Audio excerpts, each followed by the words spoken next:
एक बहन तो दुनिया से आउट हो गई और दूसरी बहन से मेरा कोई लेना देना नहीं।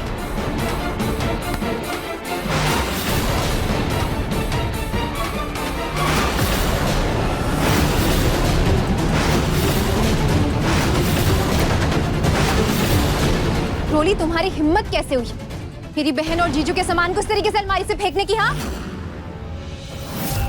लगता है मेरी देवरानी जी को बहुत बुरा लग रहा है, बहुत दुख हो रहा है। अच्छा ठीक है, अगर ये कचरा तुम्हारे दिल के इतने ही करीब है तो तुम ले जाओ। अच्छा रखो, मैं ही तुम्हें सबमिट कर देती हूँ।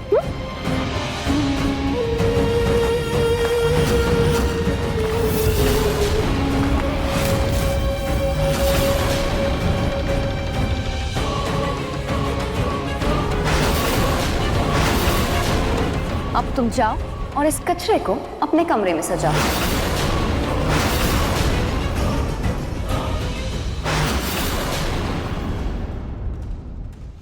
तुम्हें पता है रोली, मुझे तुम पर गुस्सा नहीं आ रहा, बल्कि तुम्हारी इन सब बातों पर हंसी आ रही है और अपनी किस्मत पर बहुत गर्व हो रहा है।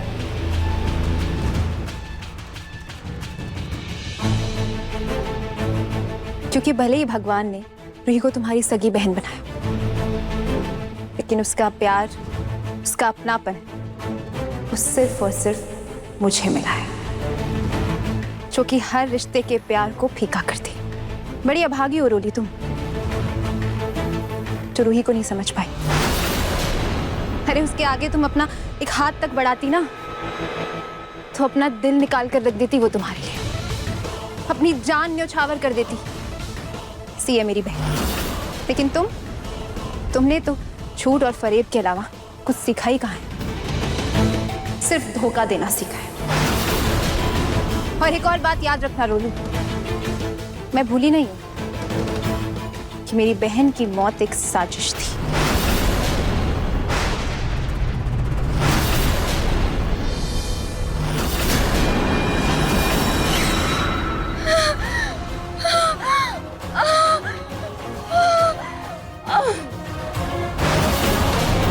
जूही, तुम ये क्या कर रही हो? हाँ? इसको जाने से क्या होगी? रोली, रोली क्या हुआ? तुम ठीक तो हो ना? बैठो, बैठो। पानी।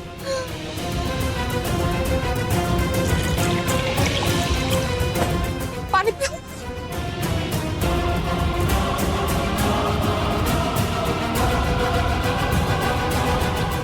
जूही, मैंने सच में कुछ नहीं किया। तुम क्यों बार बार इतनी कड़वी बातें बोलकर मुझे परेशान करती रहती हो? क्यों जूही? जूही क्या है ये? सब कुछ जानते हुए भी रोली के साथ बेरुखा बर्ताव करके बार बार उसे परेशान क्यों करती हो? मेरी एक बात कान खोलकर सुन, अगर इन सब में हमारे खानदान के अंश को कुछ भी हुआ ना, तो याद रखना मुझसे बुरा कोई नहीं होगा। अब जाओ यहाँ से। और हाँ, रोली से अब से तुम 10 कदम दूर रहोगी। जाओ जाके किचन का काम देखो।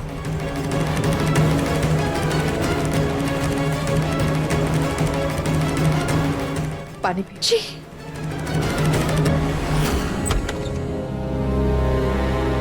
लीजिए, मैं गद्दा लेकर आ गया। सब्र भैया, सब्र।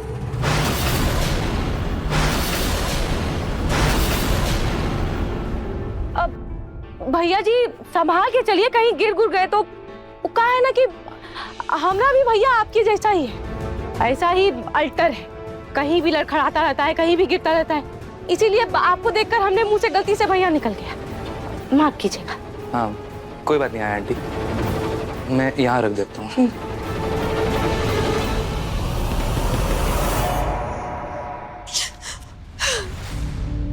जूही, क्या हुआ? तुम रो क्यों रही हो? और ये तुम्हारे हाथ में क्या है? सब वो रोली ने नहार जीजू का सामान और रूही का बचा हुआ सामान अलमारी से ऐसे फेंका जैसे कोई कचरा हो। रूही का सामान लेकर आई।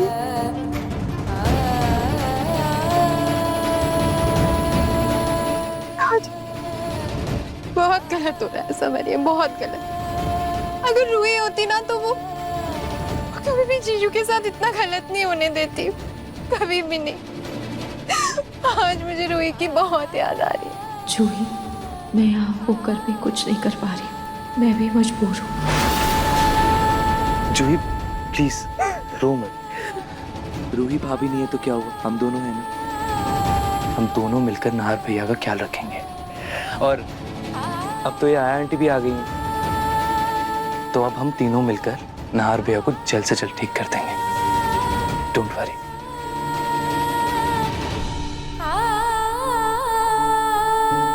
समर पता नहीं क्यों, लेकिन आज मुझे बहुत याद आ रही है। मैं बहुत मिस कर रही हूँ आज रूही को।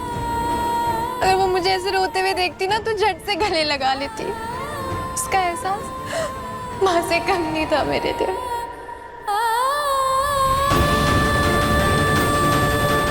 मन तो कर रहा है कि अभी जूही को सारा सच बताकर उसे गले लगा लूं। अगर मैंने जूही को सच बता दिया तो कहीं मेरी वजह से जूही और समर भैया का पनपता ये नया रिश्ता अधूरा ना रह जाए। नहीं नहीं, ये लड़ाई मेरी है, इसे मैं खुद ही लड़ूंगी। अब अपने आंसू पोंछो। एक काम करते हैं, हम दोनों बाहर कहीं कॉफी पी कर आते हैं, मूड भी फ्रेश हो जाएगा। चलो। नाहर जी, जब तक आप इस कमरे में मम्मी जी और पापा जी के साथ रहेंगे, मेरा आपसे बात करना मुश्किल हो जाएगा।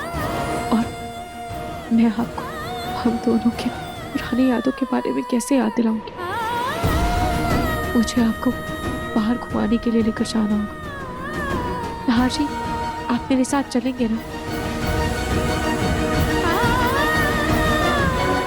चलिए नाहर जी, हम दोनों भी थोड़ी देर के लिए बाहर डेट पर चलते हैं। बेटा लीजा, एक बात बताओ, तुम मेरे पिंकू को पसंद करती हो? ये सुन दिया आंटी। तो फिर मैं एक काम करती हूँ, सबसे पहले मैं पिंकू और पलक के तलाक के कागज तैयार करवाती हूँ, और उसके बाद तुम्हारे और पिंकू की शादी के कागज बनवाती हूँ। तब जाकर कानूनी तौर पर पिंकू सिर्फ और सिर्फ तुम्हारा होगा। पलक भले इस घर से चली जाए, लेकिन पिंकू से शादी करवाने के बाद भी ये बुढ़िया मुझे इस घर में बहू बन के तो नहीं रहने देगी। नाहर जी, हम दोनों ने जो साथ मिलकर गार्डन में इतने प्यारे प्यारे पल गुजारे हैं, अब हम उन्हें याद करेंगे। आपको याद है कैसे आप गार्डन में मुझे बैडमिंटन खेलना सिखा रहे थे? ऐसी और बहुत सारी यादें हैं जो आज हम दोनों मिलकर गार्डन में ताज़ा करेंगे, है ना? ए आया, रुक।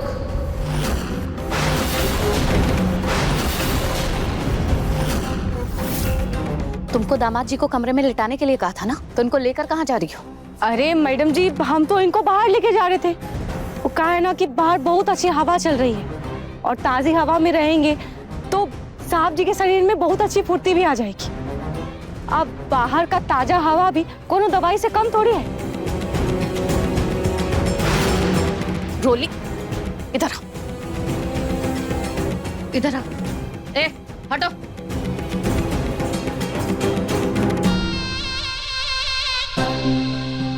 दामाद जी को रोली बाहर लेकर जाएगी। क्या? पर क्यों? अगर ये आया बाहर ले जा रही है तो मुझे क्या जरूरत है ले जाने की? जरूरत है। दवाई की बदबू का कह के तूने दामाद जी को कमरे से बाहर निकाल दिया। अब कमरे के बाहर तो उनका ध्यान रख। देख बेटा, बाहर अच्छी हवा चल रही है, वो सिर्फ दामाद जी की सेहत के लिए नहीं, तेरी सेहत के लिए भी अच्छा है।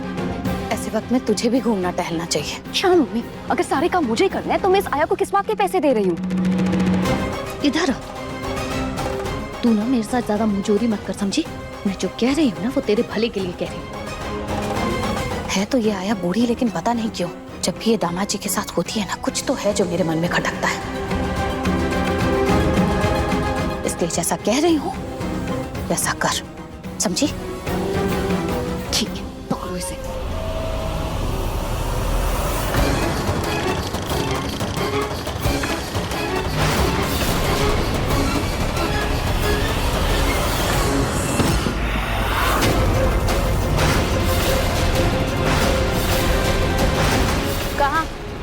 चल दिया से पीछे पीछे।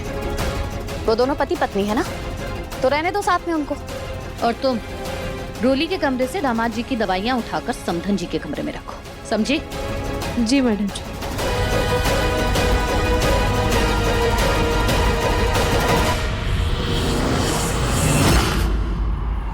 चलो ये रहे तलाक के पेपर्स और ये पकड़ो पेन, लो। अब जल्दी से तुम इन पेपर्स पर साइन कर दो। मैं ना यही पेपर्स लीजा को दिखाकर मैरिज सर्टिफिकेट का लालच देकर उन कॉन्ट्रैक्ट पेपर्स पर लीजा के साइन करवा लूंगी।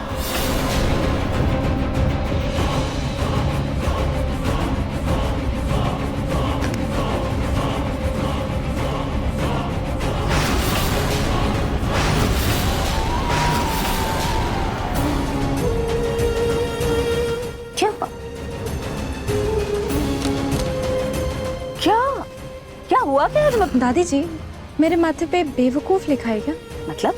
मतलब ये कि मैं ना आपके साथ काफी वक्त से रह रही हूँ, तो इतना वक्त गुजारने के बाद ना मैं आपकी रग रग से वाकिफ हो चुकी हूँ।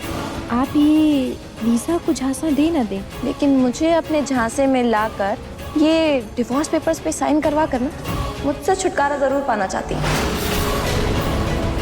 इसलिए इन डिवोर्स पेपर पे मैं अभी साइन नहीं करूंगी। पहले लीजा साइन करेगी, फिर मैं साइन करूंगी।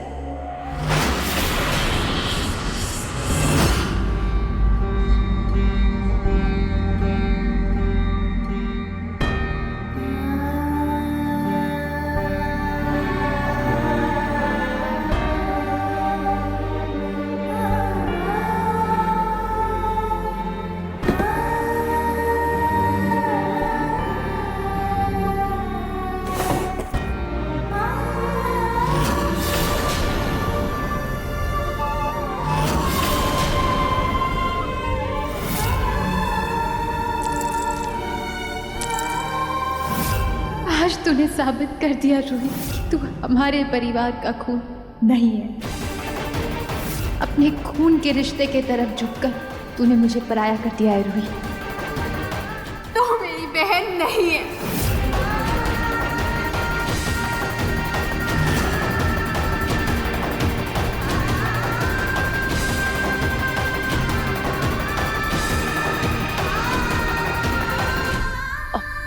जूही जी,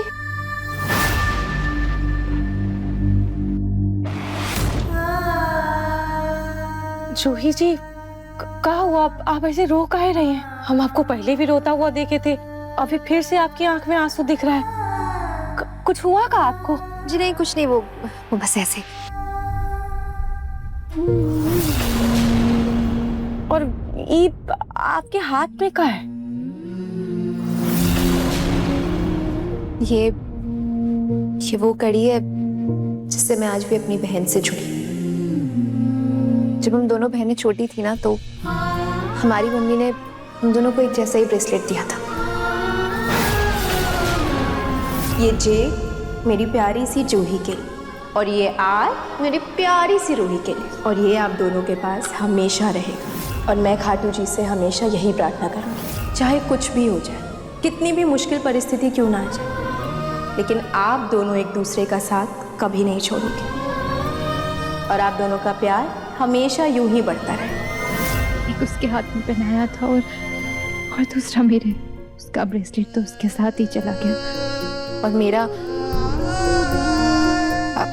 मेरा गलती से टूट गया मुझसे। अरे बस इतनी सी बात, आप ये हमको दीजिए, हम इसको ठीक कर देते हैं। अरे नहीं, ये ब्रेसलेट अब मैं तभी पहनूंगी जब मेरी बहन अपने हाथों से मुझे ये पहनाएगी,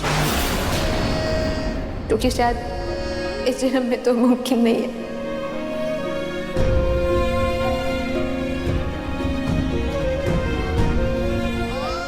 आप ये क्या करिए? दीजिए मेरा ब्रेसलेट मुझे। ये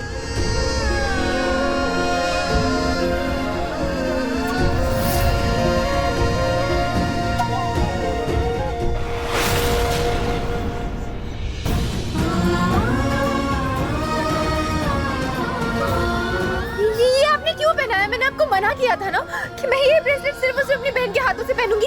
आपने किस हक से पहनाया मुझे ये? अरे जूही जी, आप गुस्सा काहे हो रही हैं? अब आपने कहा था ना, जब आपने ये ब्रेसलेट निकाल के फेंका था तब आपकी बहन आपसे दूर चली गई थी। इसीलिए हमने आपको ही दोबारा पना दिया। क्या पता आपकी बहन आपके पास वापस आ जाए।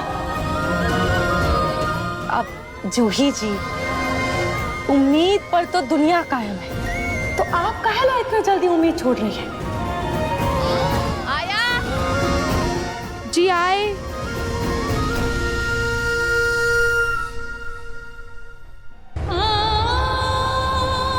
जब आपने ये ब्रेसलेट निकाल के फेंका था तब आपकी बहन आपसे दूर चली गई थी। इसीलिए हमने आपको ही दोबारा पना दिया। क्या पता आपकी बहन आपके पास वापस आ जाए।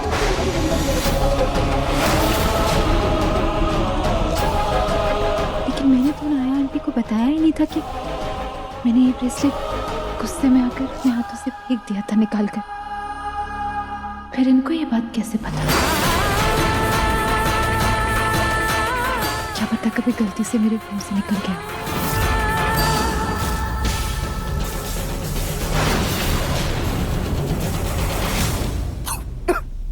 क्या शादी और लीजा से? ओ लड़ेसा तेरी, बस यही एक तरीका है तुझे हमेशा हमेशा के लिए उस लीजा पिज़्ज़ा से छुटकारा मिल जाए। सुन, तुझे बस करना ये है कि लीजा के सामने उन पेपर्स पर साइन करने हैं और थोड़ा सा लीजा को जताना है कि तू उससे प्यार करता है। बस बाकी सब मैं संभाल लूंगी।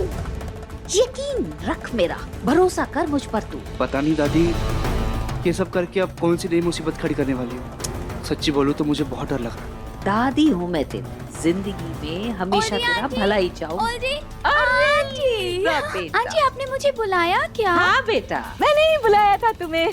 तुम मेरे लारेसा से बहुत प्यार करते हम करते। और मेरा लारेसा भी धीरे धीरे तुम्हें पसंद करने लगा है। पिंकू बेटा, तुम पसंद करते हो ना लीजा को? हाँ हाँ हाँ हाँ। अब तुम दोनों के दिल जब एक ही सुर में धड़कने लगे हैं तो फिर बाहर वालों की आवाज क्या ही सुननी और क्या ही फर्क पड़ जाता है। इसलिए तुम आओ मेरे साथ। तो आज तुम इन पेपर्स पर साइन कर ही दो। वैसे भी पलक तो पिंकू को तलाक देने ही वाली। अब तुम दोनों इस मैरिज सर्टिफिकेट पर साइन कर दोगे, फिर मैं झट से इसे रजिस्ट्रार के ऑफिस में भिजवा दूंगी और फट से देख लेना तुम दोनों की शादी कानूनी तौर पर दर्ज हो जाएगी। वैसे भी पलक ने अभी तक तो मेरे पैसे वापस दिए नहीं, तो फिर डील के मुताबिक मैं पिंकू से शादी करूंगी। भाई तो मैं कह रही हूँ, चलो साइन हो जाए। लो बेटा लो।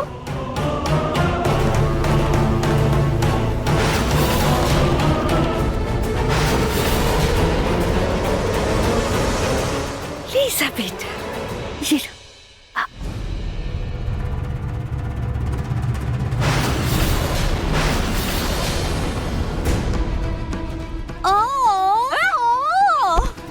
एक मिनट, ये काम के वक्त ऐसे साइन बगैर की बेहोश कैसे हो सकती हूँ?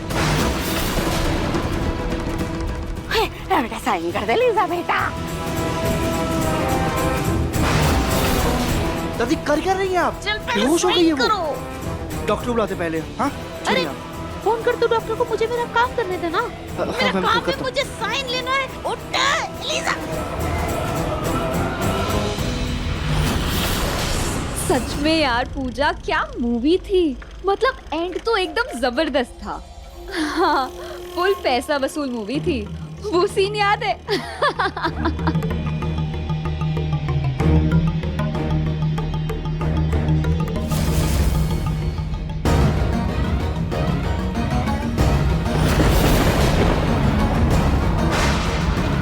अरे लगता है बारिश होने वाली है। मैं ना तुझसे अंदर चल के बात करती हूँ। हाँ ठीक है।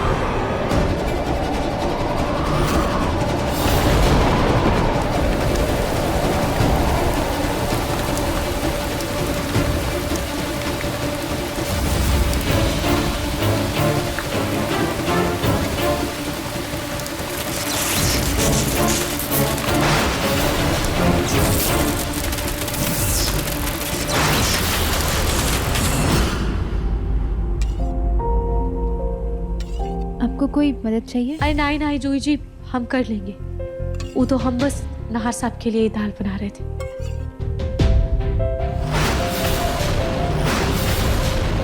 वैसे आपके हाथ में बहुत बढ़िया लग रहा है। जी, मैं आपसे एक बात कहूँ? जी जी कहिए। वैसे तो आप मुझसे उम्र में बहुत बड़ी हैं, लेकिन अगर मेरी मम्मी जिंदा होती तो लगभग आप ही की उम्र की होती।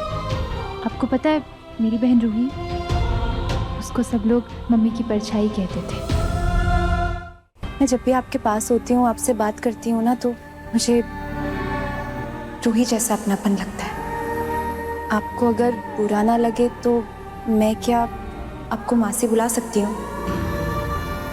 मासी यानी माँ जैसी। अरे हाँ हाँ, काहे नहीं, आपको जो मन में आए आप हमको वो बुला लीजिए, हमको कोनो दिक्कत नहीं। हाँ हाँ ठीक है, अगले हफ्ते हम फिर से पिक्चर का प्लान बनाएंगे।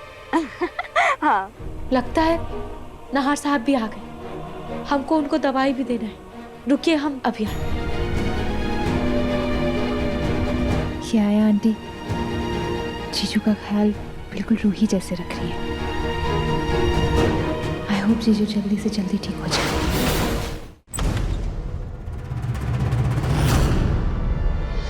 नाहर जी कहाँ है? इस कमरे में तो नहीं है, फिर कहाँ गए? कहीं रोली गलती से उन्हें अपने कमरे में तो नहीं लेकर चली गई? देख कर आते हैं। नाहर जी तो अपने कमरे में भी नहीं है, पर नाहर जी है कहाँ?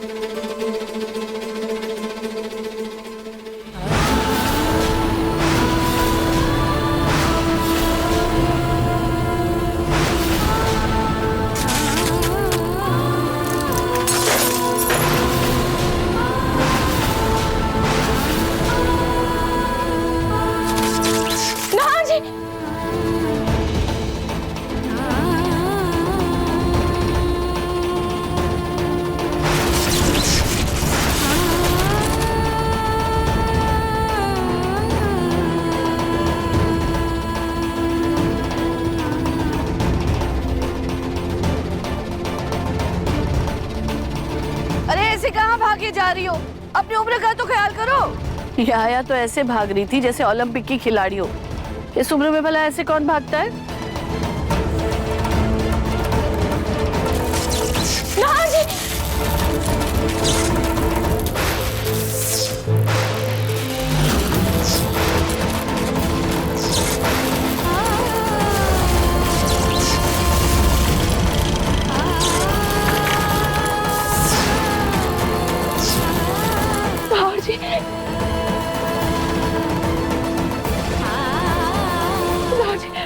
अब ठीक तो है ना?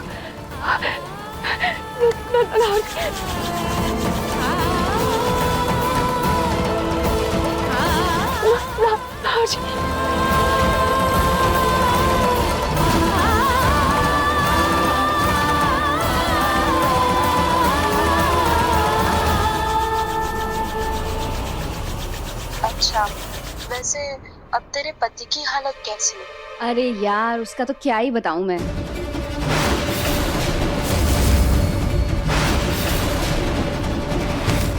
भगवान, नाहर को तो मैं गार्डन में ही छोड़ा ही।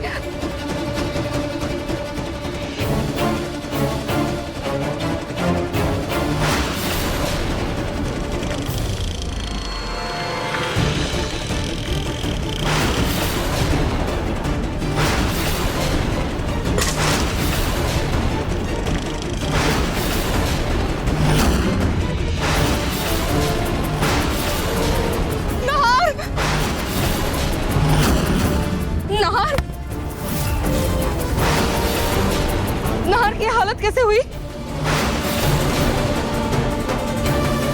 इस सवाल को आप इनसे पूछिए।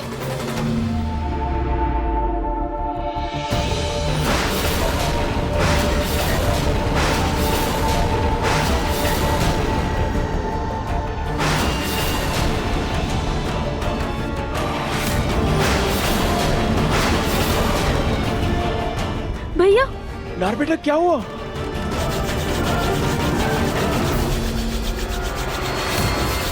अच्छा हुआ आया तुम नाहर जी को ले आई। मैं बस इनको लेने जा रही थी। मैडम, आप अपनी बकवास बंद कीजिए।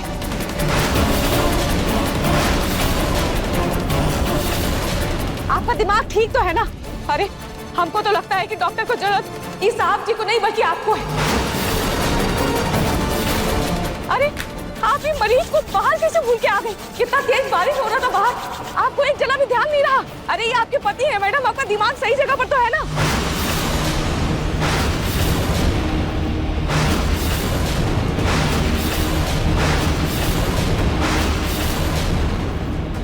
तुम कैसे बात कर रही हो तुम मेरी बेटी से? एक तो पहले ये चिल्लाना बंद करो। और भूल गई हो क्या कि मेरी बेटी पेट से है? हो जाती है ऐसे में गलती, भूल जाता है इंसान। अरे मैडम आप ना ही कुछ कहे तो बेहतर होगा। कितना बढ़िया हम इस साहब जी को लेकर बाहर घुमाने के लिए लेकर जा रहे थे, लेकिन आप ही आकर बीच में टोक दी और अपनी बेटी को साहब जी के साथ बाहर भेज दी। अरे सुबह में इन्होंने इनको लेप भी नहीं लगाया था, हल्दी का लेप लगाना भूल गई। पर चलो ठीक है, वो सब तो छोटी बात है, पर इतना बड़ा चीज ही कैसे कर सकती है? ये बेचारे साहब जी को चल फिर नहीं सकते हैं, बोल नहीं सकते, ये बेचारी मरीज को बाहर भूल के आ गई। अब कैसे इनको भूल के आ गई हमको तो समझ ही नहीं आ रहा है। ये हमारे समझ के एकदम बाहर ही है।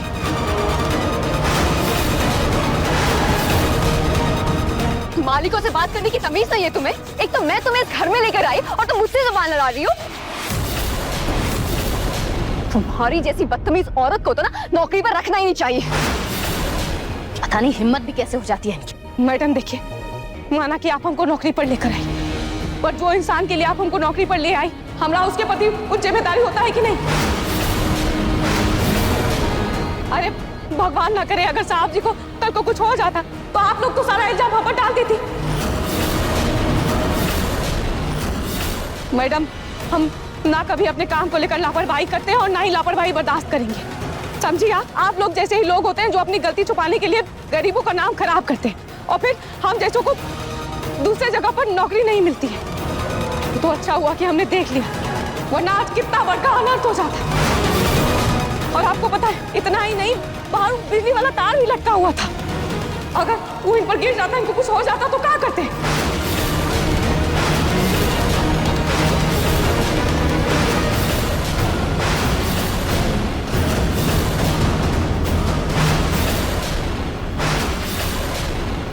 लीजा, ए लीजा, उठो बेटा, उठो उठो।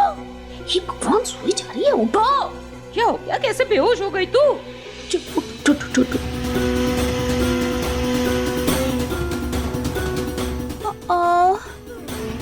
मैं कौन हूँ? मैं कहाँ हूँ? ये मुझे क्या हो गया?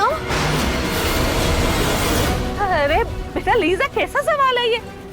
क्या पूछ के गई हो तुम? मेरे घर में हो और एक मिनट, तुम्हें कुछ भी याद नहीं है क्या? मैं क्यों डर रही आंटी? यस, मुझे सब याद है।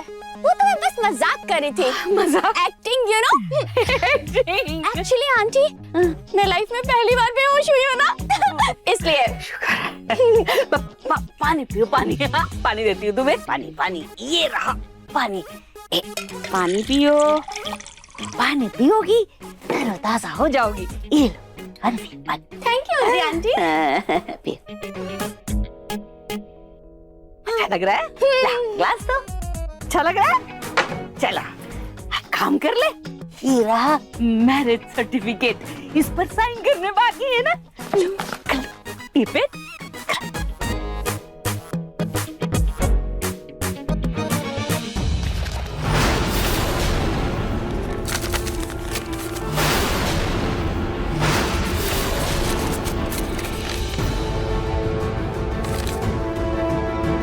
ये क्या किया तुमने? क्या किया मतलब बेटा लीजा? एक्चुअली हल्दी आंटी, अभी जब मैं थोड़ी देर पहले बेहोश हुई थी ना, तब मैंने ये एहसास किया कि जो जिंदगी है ना, उसका कोई भरोसा नहीं है। जिंदगी बहुत छोटी है, कब क्या किसी को कुछ पता नहीं। इसलिए मैं चाहती हूँ कि मेरी शादी ऐसे बोरिंग तरीके से किसी भी पेपर पर साइन करके नहीं करूँगी, बिल्कुल भी नहीं। कैसे करोगी? मैंने सोचा है कि पिंकू और मेरी शादी खूब धूमधाम से होगी, बैंड बाजा बारात सब कुछ होगा। और हल्दी आंटी, पिंकू ना घोड़ी पे चढ़कर मुझे लेने आएगा। और मोस्ट इम्पोर्टेंट आंटी, मैं डिजाइनर लहंगा पहन के शादी करूंगी, वरना मैं शादी नहीं करूंगी।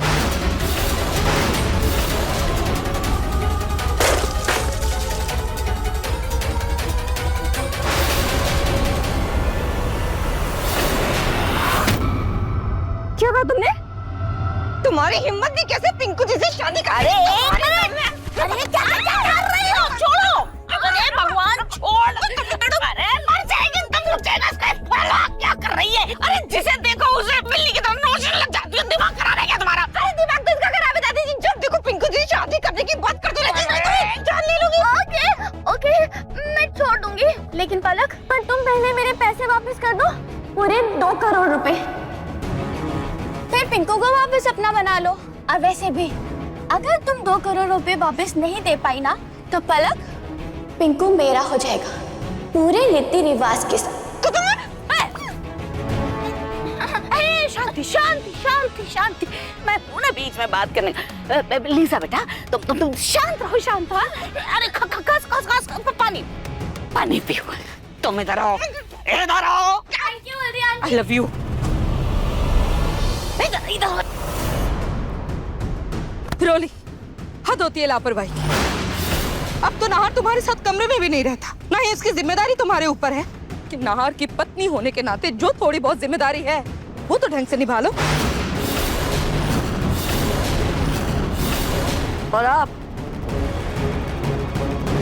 जब आया नाहर को बाहर लेकर जा रही थी घुमाने, तो अपनी नाक बीच में घुसाकर अपनी लापरवाह बेटी को नाहर की जिम्मेदारी सौंपने की क्या जरूरत थी?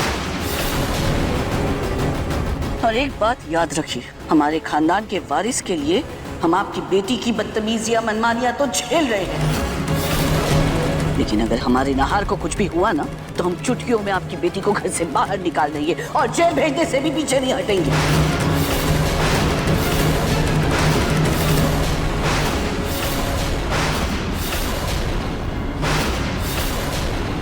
मैडम जी, हम साहब जी को कमरे में लेकर जाते हैं और इनको कम्बल उड़ा देते हैं और इनके लिए सूप भी बना देते हैं, इससे पहले कि इनको ठंड लग जाए। देखिए ना बेचारे कितने भीग गए। हम इनको लेकर जाते हैं। हाँ हाँ, ले जाओ।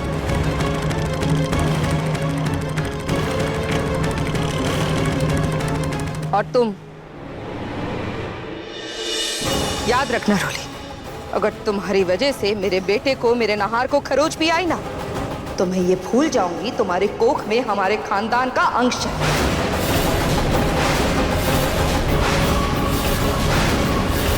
अगर तुम जिम्मेदारी नहीं निभा सकती ना, तो तुम खुद जिस आया को लेकर आई हो उसे जिम्मेदारी निभाने दो, समझी?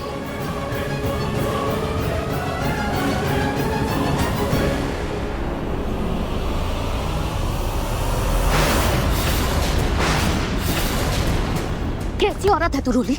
1000 बार तुझे समझाया अपने पति का ध्यान रख, अपने पति का ध्यान रख। ये काम नहीं होता तुझसे। बिल्कुल आप जैसी। मुझसे तो गलती से नाहर छूट गया था, लेकिन आपने तो अपनी पैदा की हुई बेटी को ही कचरे में छोड़ दी।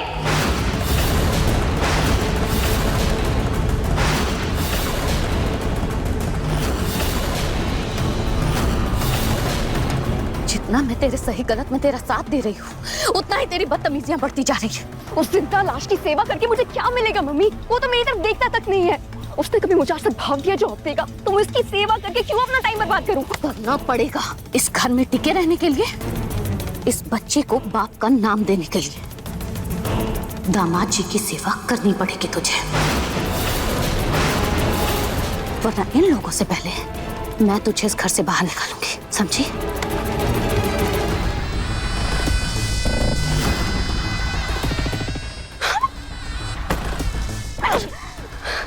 उस आया को मैंने अपने आराम के लिए बुलाया था, लेकिन उल्टा वो तो मुझे सबसे डांट खिलवाती रहती है। सबकी नजरों में मुझे बुरी पत्नी साबित करने पर तो नहीं है। अब अगर मैंने उसे नौकरी से निकाला तो सब लोग मुझे 4 बातें सुनाएंगे, लेकिन कुछ भी करके मुझे इस आया को इस घर से बाहर निकालना होगा।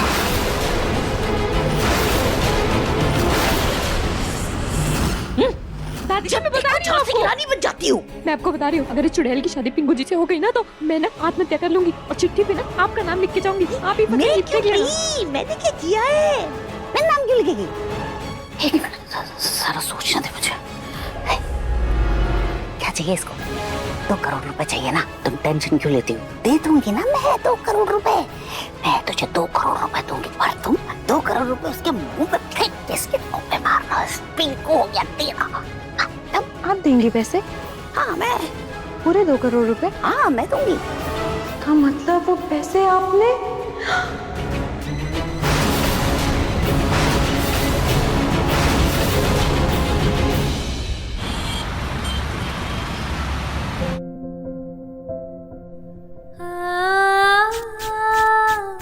जी मुझे माफ कर दीजिएगा,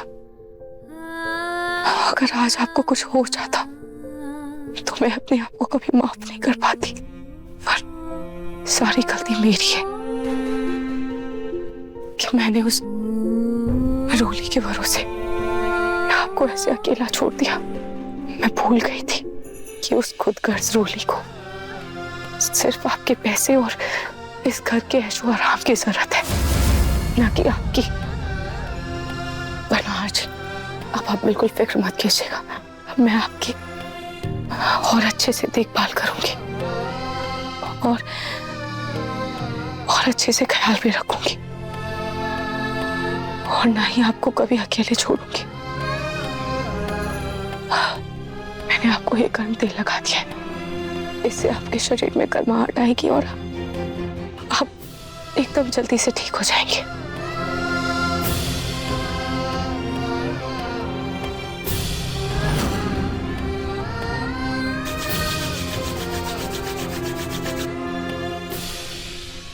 आया, तुम बहुत देर से तेल मालिश कर रही हो। एक काम करो, अपने कमरे में जाके आराम करो। नाहर की तबीयत अभी पहले से बेहतर लग रही है, नाहर को भी आराम करने दो। मैडम जी, हम सोच रहे थे कि नाहर साहब की तबीयत कुछ ज्यादा ही खराब है, तो हम यहीं कहीं कोने में लेट जाते।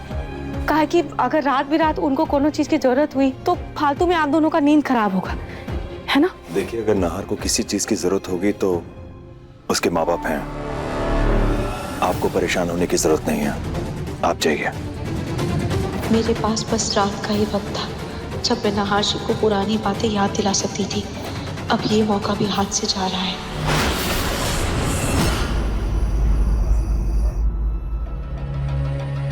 वाह, सी पिंकू, ये फेरी टेल वाला थीम कितना अच्छा लग रहा है ना?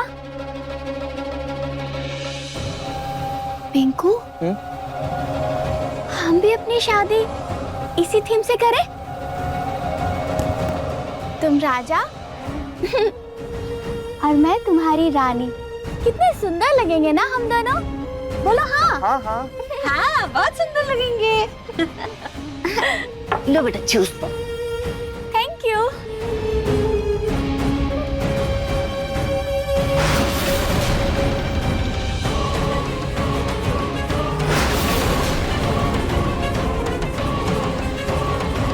पिंकू, मैं क्या सोच रही थी कि हम दोनों ना अपने कॉस्ट्यूम का कलर भी सेम रखेंगे, ओके?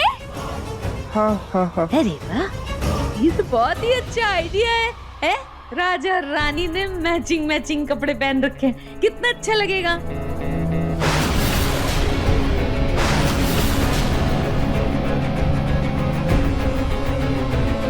लीसा पीसा को तो मैं अभी बताती हूँ। जब आई थी तो कितनी भोली वाली सीधी सादी बन रही थी, और अब देखो कैसे झोंक की तरह मेरे पिंकू जी के साथ चिपट के रह गई है। शादी के सपने देख रही है मेरे पिंकू जी के साथ। मेरी दादी भी कम नहीं है, ये सिर्फ और सिर्फ ना मजे ही ले रही है। इनको तो मैं भी बताती हूँ।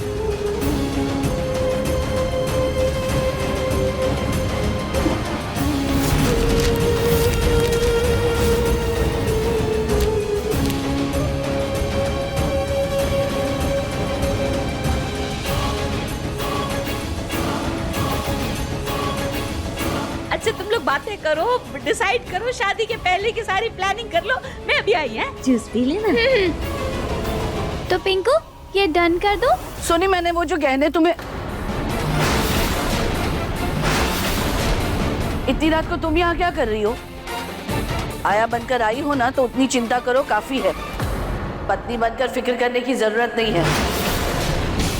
जाओ यहाँ से।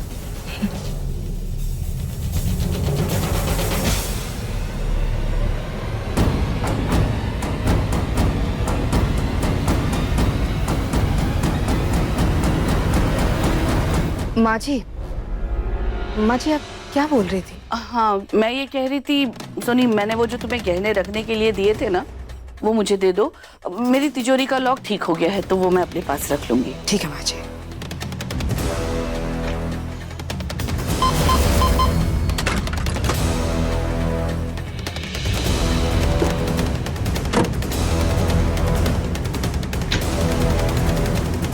ये लीजिए।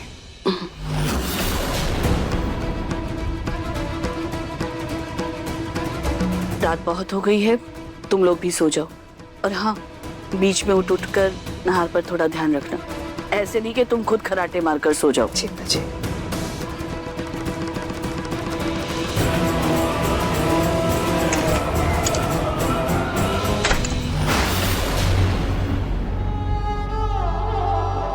मम्मी जी ने तो दरवाजा भी बंद कर लिया है। अब तो मेरा नाहर जी से रात को मिलना और भी मुश्किल हो गया। अब तो कोई मौका ही नहीं है।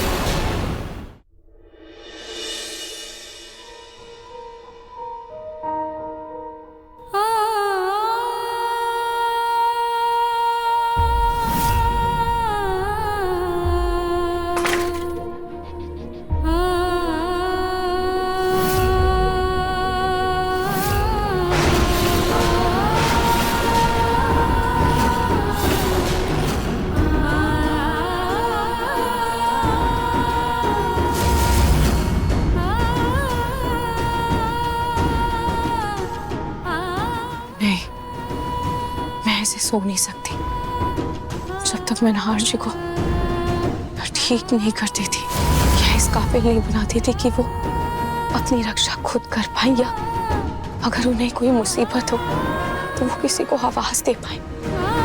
तब तक ऐसी चैन की सांस लेना भी मेरे लिए दुश्वार है।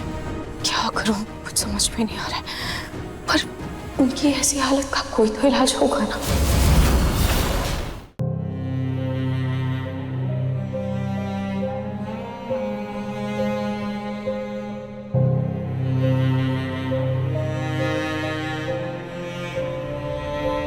ये वीडियो देखती हूँ,